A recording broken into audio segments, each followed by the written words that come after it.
ഒരാൾ ജീവിച്ചിരിക്കുമ്പോൾ പലർക്കും മാതൃകയാകുന്നത് ഒരത്ഭുതം തന്നെയാണ്.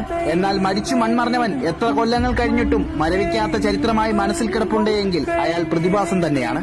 അത് മറ്റാരുമല്ല, അവർ മതത്തിലേക്ക് ചുരുങ്ങുമ്പോൾ ഞങ്ങൾ മനുഷ്യരിലേക്ക് പടർന്നിരിക്കുമെന്ന് വാതോരാതെ പാടിപ്പറഞ്ഞവൻ മറ്റാരുമല്ല, 1928 ജൂൺ 14 അർജന്റീനയിൽ ജനിച്ച് ലോക ജനതയുടെ മനസ്സിൽ തന്നെ സ്ഥാനമുറപ്പിച്ച ചെഗുവര എന്ന യഥാർത്ഥ മനുഷ്യത്വം.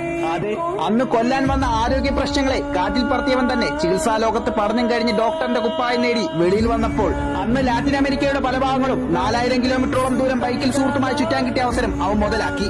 ശരിക്കും ആ യാത്ര തന്നെയായിരുന്നു അയാളുടെ കഥയും വിധിയും മാറ്റിമറിച്ചത്. വിശന്നു വലിഞ്ഞ സൃഷ്ടാവിനോട് വിശ്വാസം നഷ്ടപ്പെട്ട ഒട്ടുമിക്ക ജനവിഭാഗങ്ങളെയും മനുഷ്യക്കൂട്ടങ്ങളെയും അവൻ തിരിച്ചറിഞ്ഞു. അവർക്കായി ജീവിതം പയറ്റാൻ തയ്യാറാകുന്നു. മരണത്തെ മുൾമുനയിൽ കണ്ടപ്പോഴും അവൻ പേടിച്ചിരുന്നില്ല. അവകാശങ്ങൾക്കും നീതിക്കും വേണ്ടി ഇന്ന് ലോകത്തെ ഏത് കോണിലും പോരാടുന്ന ഓരോ ജനവിഭാഗങ്ങൾക്കും മനസ്സിൽ സ്ഥാനമുറപ്പിച്ചവനാണവൻ.